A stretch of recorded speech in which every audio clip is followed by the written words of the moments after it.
Good morning students. आज हम मुख्य कार्यपालिका में नेक्स्ट वीडियो में करते हैं प्रशासकीय कार्य क्या है। राजनीतिक कार्यों को संपन्न करने के कारण मुख्य कार्यपालिका का पद स्थान महत्व सामान्य प्रबंध से निश्चित रूप से ऊंचा है।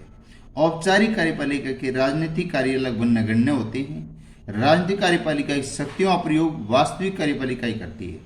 मुख्य कार्यपालिका का महत्वपूर्ण कार्य संपूर्ण प्रशासन और व्यवस्था सुचारू रूप से संचालित करना है।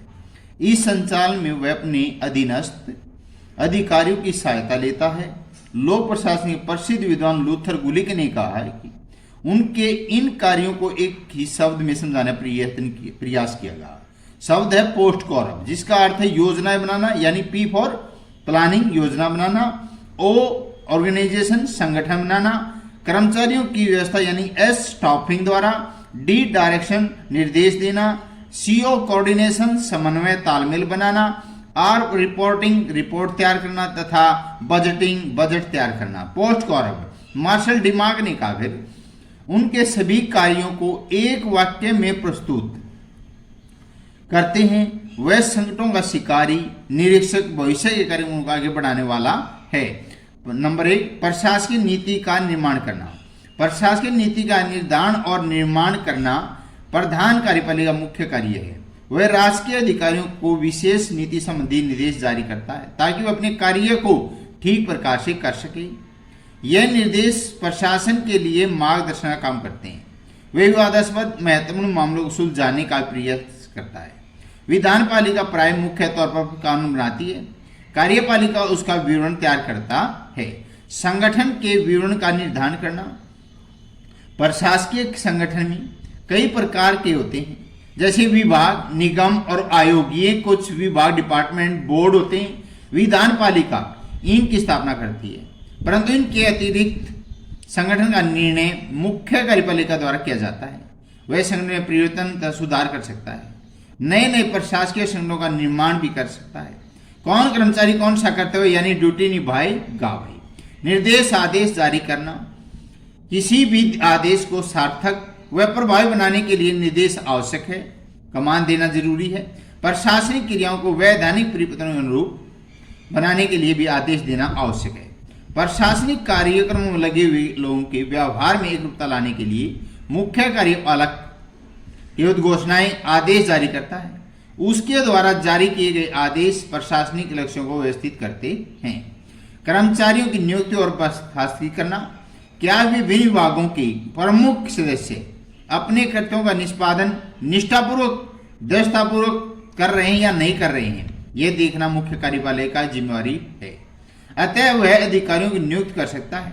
सामान्यतः सभी देशों में मुख्य कार्यपालक उच्चतर कार्यालयों में नियुक्त करते हैं। उदाहरण के लिए भारत में सर्वोच्च न्यायालय और उच्च न्यायालय के मुख्य न्यायाधीश, अन्य न्यायाधीश, राज्यपाल, संघ लोक सेवाएं के अध्यक्ष, सदस्य, राजदूत, डिप्लोमेट्स नियुक्ति राष्ट्रपति द्वारा की जाती है। चाहे यानी कि मुख्य न्यायाधीश जो NV रमना मुख्य न्यायाधीश, अन्य 31 एक यानी कि 30 और 31 होते हैं जो सुप्रीम कोर्ट का मुख्य न्यायाधीश NV रमना है। तो लोक सेवा के अन्य महत्वपूर्ण प्रशासनिक नियुक्ति राष्ट्रपति द्वारा की जाती है। प्रशासनिक कुशलता और दक्षता के मुख्य कार्यपालक लोक सेवक पदच्युत या पदान्ति भी कर सकता है। विभिन्न कार्यपालक क्रियाकलापों का समन्वय। प्रशासन के विभिन्न विभागों, आयामों, प्रभागों, अनुभागों में भिन्न भिन्न गतिविधियों में एकीकरण लाने के लिए समन्वय की आवश्यकता होती है। तालमेल की प्रशासनिक क्रियाओं में सामंजस्य लाने का टकराव कम करने के लिए मुख्य कार्यालय प्रयास करता है। प्रशासनिक प्रयास में दोहराव को रोकता है। समन्वय प्राप्ति के लिए वह विभिन्न सत्रों पर अंतर्विभागीय समितियों की स्थापना करता है।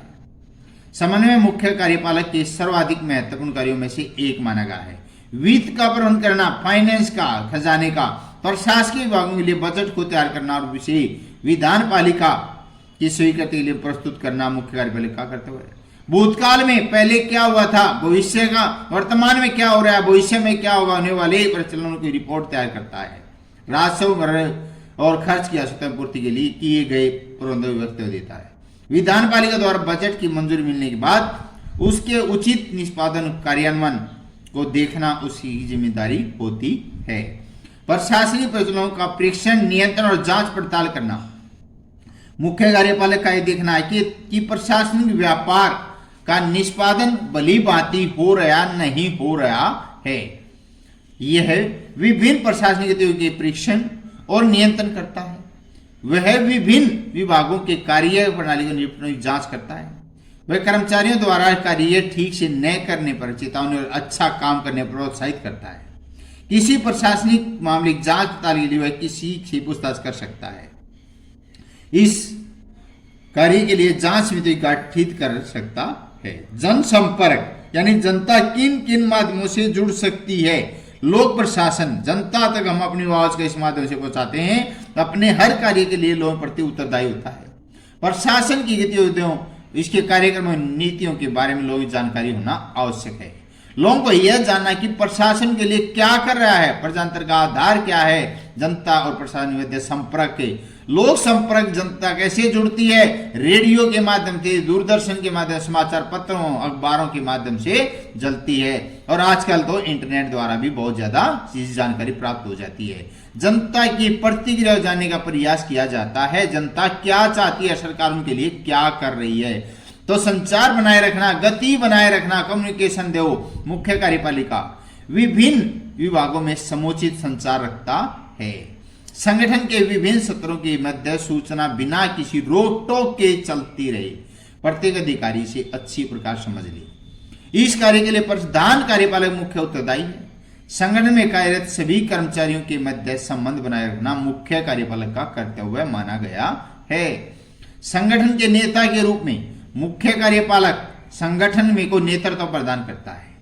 वह समूची प्रशासनिक मशीनरी को प्रेरित करता, सचेत करता है कि प्रशासन कैसे चला। वह कर्मचारियों को प्रेरित करता है ताकि उनके दिलों में कड़ी मेहनत, निष्ठा, ईमानदारी, मेहनत आदि गुणों का विकास हो सके। एक अच्छे नेता कर्मचारी भावनाओं, महत्वाकांक्षाओं और कार्य शैली का साधनपूर्वक मूल्यांकन करना चाहिए। उसे जल्दबाजी के निर्णयों, अनिश्चितता, अनावश्यक खर्च को कम करना चाहिए। एक प्रसिद्ध मुख्य कार्यपालक को चरित्र अच्छा होना चाहिए। बुद्धिमान, दूरदर्शिता यानी चरित्र बहुत ही अच्छा होना चाहिए। बुद्धिमान भी, ज्ञान भी होना चाहिए, दूरदर्शी की सोच होनी चाहिए, स्वभाव भी अच्छा होना चाहिए। व्यक्तियों पर रखने की योग्यता और कार्यों के प्रति रुचि रखना होना चाहिए। नियोजन, प्लानिंग या लक्ष्य निर्धारित करना भी विधान पालिका का कार्य है, परंतु केवल लक्ष्य निर्धारित करने से उद्देश्य की प्राप्ति नहीं होती। उद्देश्य प्राप्ति के लिए लक्ष्य को प्राप्त करने के लिए योजना की आवश्यकता होती है। प्रशासकीय सफलता के लिए आवश्यक है कि लक्ष्यों के अनुरूप कार्यों को दिशा निर्धारित हो, अर्थात नियोजन हो, नियोजन स्पष्ट हो, उसे रूपरेखा का निर्माण करता है जिसके सारे लक्ष्य प्राप्त किया जा सकता है। नियोजन लक्ष्य उद्देश्य प्राप्त करने के लिए आवश्यक साधन जुटाता है। व्यवस्थित नियोजन के अभाव में लक्ष्य को सजग प्राप्त नहीं किया जा सकता। नियोजन वर्तमान को ही नहीं भविष्य को भी ध्यान में रखकर किया जाता है।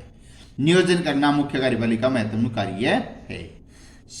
सेरिमोनियल्स प्रतिनिधित्व आधुनिक नए जमाने में, युग में, नए समय में परस्पर सहयोग का युग है। कोई भी देश पूर्ण आत्मनिर्भर नहीं है।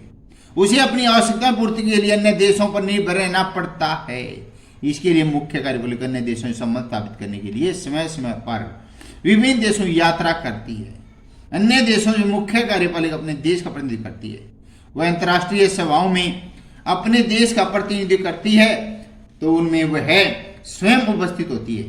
फिर निजी प्रतिनिधि को भेजती है प्राइवेट सेक्टर को, अपने लिए जो मुनाफा प्राइवेट करती है। इसी प्रकार अपने देश को मुख्य कार्यपालिका अन्य देशों से आई मुख्य कार्यपालिका स्वागत और अगुवाई करती है।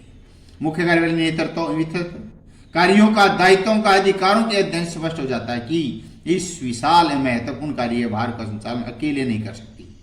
व्यवहार में से दूसरों की सहायता की आवश्यकता होती है।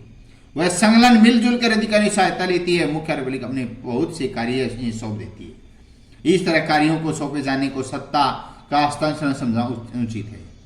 इससे मुख्य कार्यपालिका के पर्यवेक्षण, निर्देशन, नियंत्रण के सर्वोपरि दायित्व में किसी प्रकार की बाधा उत्पन्न नहीं होती। मुख्य कार्यपालिका जिन अंगों को अपना दायित्व सौंपती है उन्हें सामान्य कर्मचारी वर्ग कहा जाता है।